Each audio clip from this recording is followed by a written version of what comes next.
시대의 경랑 속에서도 흔들리지 않고 자신에게 주어진 길을 걸어갔던 사람 백범 김구 선생님을 소개하는 윤은성 목사입니다. 안녕하세요, 목사님.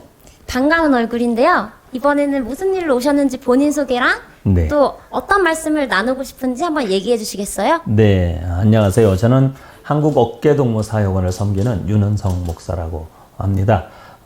지난 8.15 대담에 출연한 것이 계기가 되어서 또 주빌리안 TV에 또 다시 오게 됐는데요. 지난 8.15 대담 때 제가 백범 김구 선생님 소개하는 역할을 맡았었는데, 시간 관계상 김구 선생님에 대한 또 더 깊은 이야기를 나누고 싶은 것이 많았는데, 많이 나누지 못해서 오늘 또 따로 이렇게 시간을 마련해 주셔서 제가 오게 됐습니다. 그래서 오늘 김구 선생님에 대한 좀 더 깊은 이야기를 나눌 기대감에 또 좋은 시간 되기를 바라고 있습니다. 백범 김구 선생님에 대해서 깊은 관심을 가지게 된 계기가 있으실까요? 역사를 전공하진 않았는데요. 역사 인물에 대한 관심이 많아서 역사 인물들을 좀 공부하다가 역사 공부를 계속하게 됐죠. 그러던 중에 이제 역사 인물들을 좀 정리한 책들도 작년, 재작년에 계속해서 이제 만남과 백비라고 출판하게 됐고, 역사 인물들의 삶을 다루다 보면 이렇게 개인적으로 되게 매력 있는 사람이 있잖아요. 근데 뭐 시인 윤동주, 도산 안창호와 함께 제가 아마 백범 김구 선생을 굉장히 나름의 매력에 개인적으로 좀 제가 빠졌다고 해야 되나? 이제 첫 번째 책, 두 번째 책에 다 김구 선생님 나오고, 또 백범 일지도 수차례 많이 읽고, 김구 선생님에 대한 자료들도 많이 찾아보고, 김구 기념관에 뭐 청소년, 청년들 데리고 견학이나 탐방도 굉장히 자주 가고, 할 정도로 직원분들이 저를 다 알아보실 정도로 도산기념관, 백범기념관 이런 데 가면, 그렇게 하다 보니 이제 김구 선생님의 매력에 좀 많이 빠지게 돼서 공부하게 된 것 같아요. 네, 저희 시청자분들도 영상 네. 보시고 김구 선생님 매력에 그럼 좋을 것 빠지시기로. 같아요. 네. 그러면 본격적으로 이제 들어갈 건데요. 네. 혹시 그의 기재와 성격이 드러나는 사건들이 뭐가 있을까요? 어려서부터 좀 남달랐다 그렇게 표현할 수 있을 것 같아요. 보통은 어려서부터 남달랐다 그러면 이렇게 뭐 천재거나 뭐 보통 이런 얘기 하는데, 김구 선생은 그렇다기보다는 굉장히 성실하고 아주 노력하는 사람이었고, 아마 어려서부터도 불의를 보면 참지 못하는 되게 강직하고 그런 성품이었고, 뭐 예를 들면 과거 시험 공부를 엄청 열심히 했는데, 이유는 이제 집안이 원래 양반 집안이었는데 이제 몰락한 양반 집안이 되면서 황해도 이제 산골짜기로 들어오게 된 거죠. 들어와서 살게 되면서 자기 부모님이 그 왜 돈 주고 양반을 사서 양반된 사람들, 이런 사람들한테 이렇게 무시당하고 하는 이런 걸 보면서 내가 공부를 열심히 해서 과거 급제해서 내가 출세해서 저 가짜 양반을 다 내가 밟아줘야겠다, 막 이런 마음, 그런 반항심이랄까, 그런 것들이 있었고, 아마 그런 게 나중에 이제 어린 나이에 동학운동에 뛰어들게 된 계기도 되겠죠. 그래서 김구 선생을 보면 어려서부터 굉장히 강직하고, 불의를 보면 대강 넘어가기보다는 그거에 대해서 분명히 마주해서 어떤 결과를 볼 때까지 매어 달리는 그런 성품들이 있었는데, 그게 이제 19살에 동학운동에 한 지역의 책임자가 됐다고 하니까, 그 정도로 무엇에 뛰어들면 리더십을 발휘하고 열정적으로 하고 하는 그런 모습이 있었고요. 치아포 의거라고 김구 선생님을 사실 어떻게 보면 민족운동, 독립운동가로 변모하게 되는 어떤 계기가 된 사건이라고 보면 치아포 의거라고 볼 수 있는데, 이제 을미사변이라고 명성황후 시해 사건 이후에 뭐 조정 있는 사람들이 다 이렇게 상복만 입고 공만 하지 실제로 국무의 원수를 갚기 위해서 뭘 하나, 그런 막 울분에 휩싸여 있다가 치아포에서 이렇게 변복을 한 조선인으로 변장하고 있는 일본 사람을 발견하고는, 저 사람이 아마 그 명성황후를 시해한 무리 중에 한 사람일 수 있다. 그러고는 찾아가서 다그쳐 묻고 신분을 캐내고 하다가 결국에는 맨 주먹으로 그 사람을 때려서 죽이게 되죠. 죽인데 이제 그 뒤에 백범이 취한 어떤 행동이 되게 어떤 이 백범의 면모를 그대로 보여주는 장면이기 때문에 제가 소개를 하는 건데요. 일본인을 쳐 죽였으니까 당시에는 이게 엄청난 사건이거든요. 그러니까 이제 사람들이 다 빨리 도망가라. 근데 이제 백범이 어떻게 하냐면 그 사람이 갖고 있던 돈을 다 뺏어가지고 동네 사람들, 가난한 사람들 다 나눠주라고 동네에다 주고, 백범은 거기다가 이제 글을 써붙여 놓고 가요. 나는 황해도 어디 사는 내가 김창수라는 사람이다. 그때 당시 이제 창수라는 이름을 썼는데, 이 사람을 죽인 나를 잡고 싶거든 우리 집으로 오라라. 그렇게 이제 써붙여 놓고 간 거죠. 집에 가니까 이제 집에서도 난리가 났겠죠. 이제 빨리 도망가라, 숨어라, 잡혀가면 무슨 일을 당할지 모른다. 근데 그때 백범이 뭐라고 하냐면, 내가 부끄러운 일을 하지 않았는데 왜 도망가야 되냐. 그리고는 집에 앉아서 자기를 잡으러 오는 소위 말하면 일본 순사들을 기다려서 잡혀서 감옥을 가게 되죠. 그런 어떤 모습들이 어떻게 보면 백범이라는 사람이 어떤 사람인가를 젊어서부터 보여주는 그런 어떤 모습이라고 할 수가 있죠. 정말 그 시대치고는 정말 충격적인 행동이 아닐 수 없겠는데요. 그렇죠. 아마 뭐 다 사고 쳤으면 도망가든지 피하든지 이럴 텐데, 내가 했다고 방 써붙여 놓고 집에 있으니 잡으러 와라. 그리고 나는 부끄러운 짓 하지 않았으니까 도망가지 않겠다. 그게 어떻게 보면 진짜 백범이라고 볼 수 있고, 제가 아는 한 백범 선생님의 여러 기록들을 봐도 아마 돌아가실 때까지 그 모습을 그래도 지킨 사람 아닌가, 그런 생각을 해봅니다. 네, 그 이후에 그의 활동이 진짜 궁금해지는데요. 혹시 그의 임시정부 활동에는 어떤 것이 있을까요?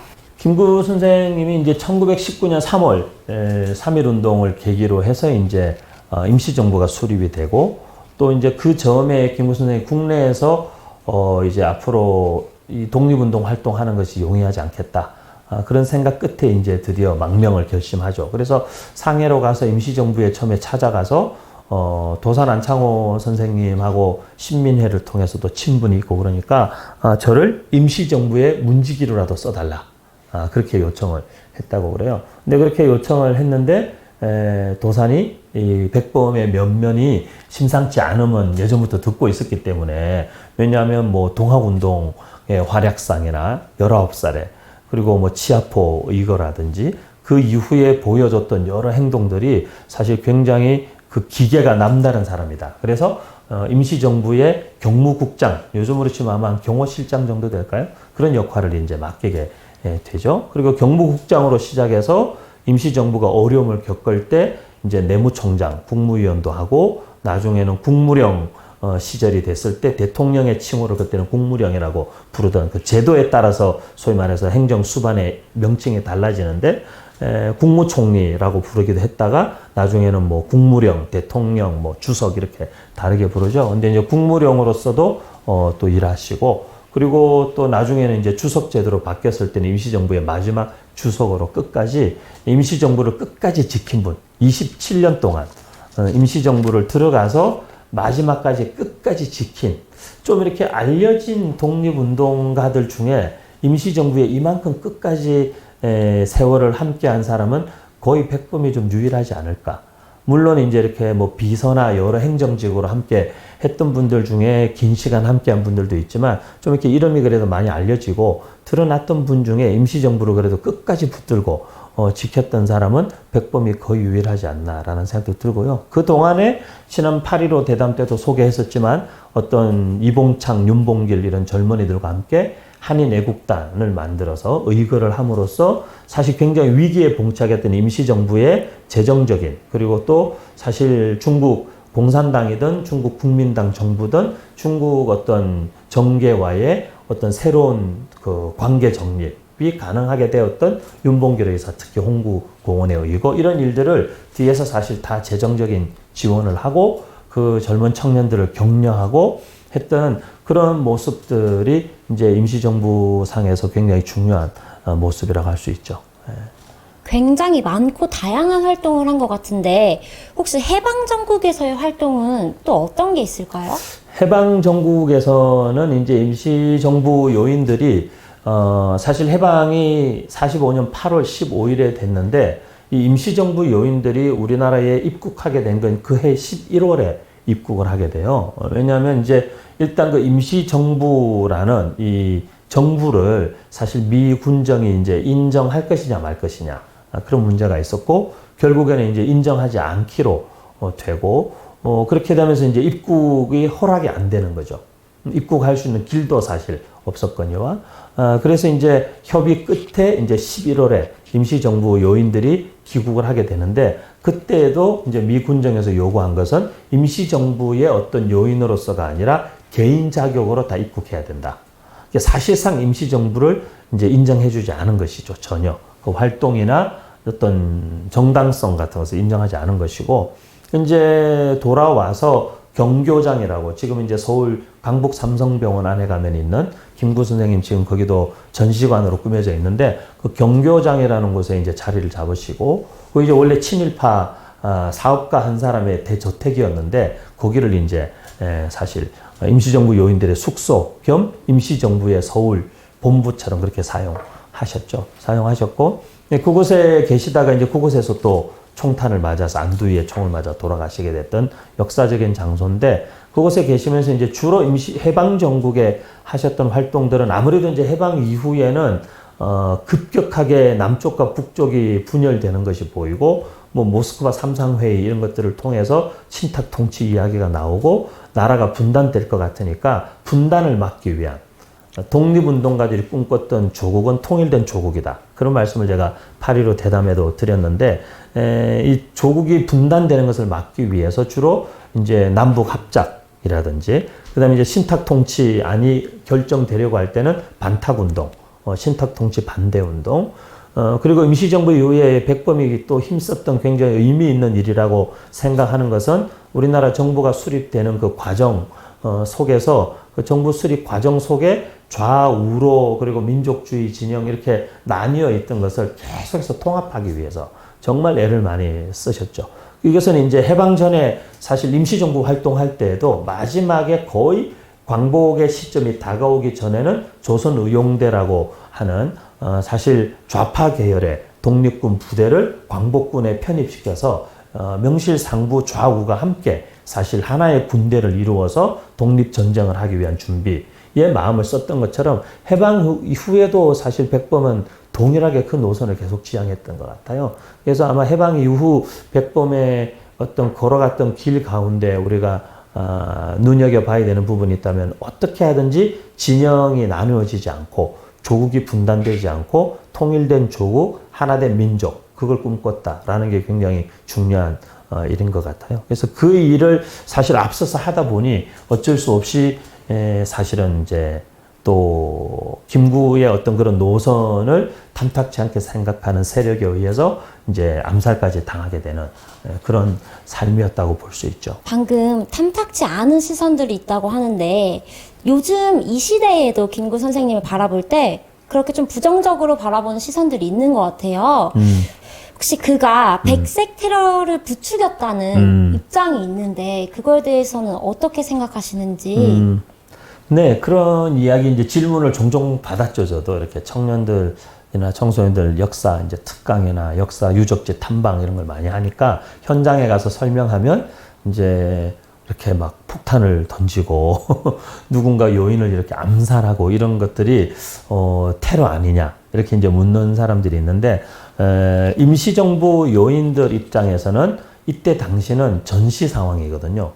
이분들에게는 지금 사실 일본이라는 적국과 전투 중인 상황이기 때문에 사실 그걸 테러라고 말하기는 어렵고요. 우리가 전쟁 때 얼마나 많은 무수한 인명들이 사실 무고하게 희생이 됩니까? 하지만 이제 이분들이 했던 일이 그런 무고한 인명을 희생시키는 무슨 뭐 대량 살상 무기를 사용한 것도 아니고, 뭐 한 동네를 막 폭격한 것도 아니고, 특정 요인들의 특히 우리나라의 독립을 되찾기 위한 어떤 정말 나라의 국권을 회복하기 위한 하나의 독립운동의 몸부림과 몸짓으로 봐야지, 그걸 이제 테러라고 보는 것은 좀 너무 지나친 비약이다, 과장이다, 저는 그렇게 생각을 하죠. 그러면 혹시 논란이 네. 또 한 가지가 있던데, 친일 인사를 받아들인 것에 대해 비판이 있는데 이건 어떻게 봐야 할까요? 제가 볼 때는 그 백범이 친일 인사를 받아들였다라는 비판은 백범이 친일 인사를 포용해줬다, 그렇게 표현할 수는 있는데, 그 일도 백범이 직접적으로 이 사람이 친일파인데 너도 괜찮으니까 들어와 이런 개념으로 이해하는 것은 잘못된 것 같고요. 해방 이후에 이승만을 중심으로 하는 세력이 있었고 김구를 중심으로 하는 세력이 있었고 여운형, 김규식 이런 소위 좌파 계열의 세력이 있었는데 사실 처음에는 백범은 이제 어떻게 보면 민족주의자로서 미군정이나 사실 이승만 쪽도 아니고 굉장히 중도 노선을 갖고 있었던 임시정부만의 독자적인 노선을 좀 추구했었죠. 근데 이제 시간이 지나면서 어쩔 수 없이 흐름이 북쪽에 점점 김일성이 자리를 잡아가고, 근데 남쪽은 아직까지 그렇게 되지 못하는 것 같고, 그런 상황이다 보니 이제 사실 이승만의 세력이 점점 커지는 것도 사실이었고, 그러다 보니 이제 김구 입장에서도 이승만과 협력해야 되는 상황이 된 거죠. 그런데 이제 사실은 이승만이 우리 우남 선생이 어떤 좌우 연합체로서 만든 조직이 하나 있었어요. 독립촉성중앙협의회라고. 근데 그 독립촉성중앙협의회라는 걸 만들 때 사실은 좌파 계열의 사람들과 또 우파 계열의 사람들, 임시정부 진영의 사람들 이렇게 두루 품으려고 사실 노력을 했었죠. 근데 거기에 친일 인사들도 포함이 됐던 거죠.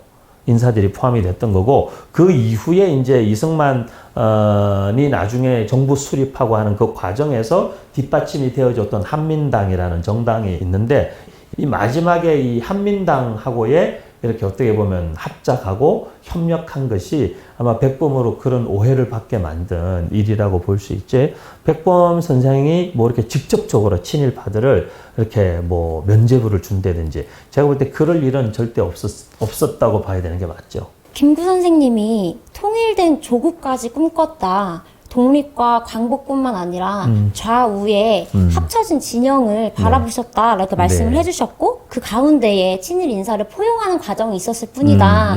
이렇게 말씀해 주신 것 같은데요. 이렇게 보니까 그가 시대를 바라보는 눈이 되게 남달랐다는 생각이 들어요. 정세 판단력이 되게 좋았다고 생각이 드는데, 혹시 그가 하나님을 믿었었나요? 여러 배경을 거쳤어요. 뭐 아까도 언급했다시피 19살에 동학운동에 들어가서 그게 후에는 나중에 하나의 종교로 발전하니까 동학운동에도 들어가 있었고, 그리고 또 감옥에서 나온 이후에는 또 뭐 잠시 잠깐 동안 승려 생활을 하기도 했고, 몸을 숨겼어야 됐기 때문에 신분을 감추고, 또 그 와중에는 유학에 아주 도통한 고능선이라는 좋은 스승을 만나서 유학에 깊이 또 심취하기도 했었고, 그래서 이렇게 뭐 동학운동을 거쳐서 유학을 거쳐서 종교를 치자면 뭐 유교를 거쳐서 불교를 거쳐서 이제 20대 한 후반 정도 되어서 독립운동에 뛰어들면서, 그리고 이제 이런 자기가 하고 있는 이런 막 여기저기 지역적인 일이 아니라 우리 국민들의 정신을 계몽하고 교육을 통해서 의식을 개혁하는 것이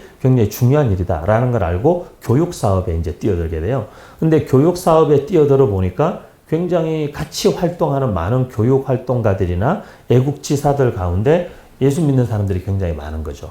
그분들하고 교유하면서 스스로가 깨닫게 된 거죠.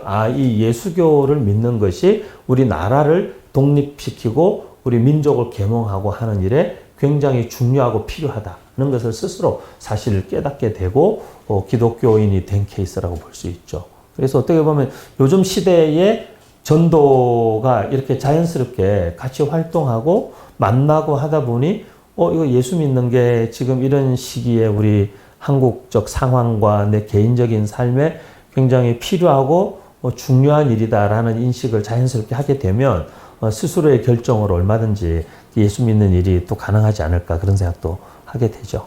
네.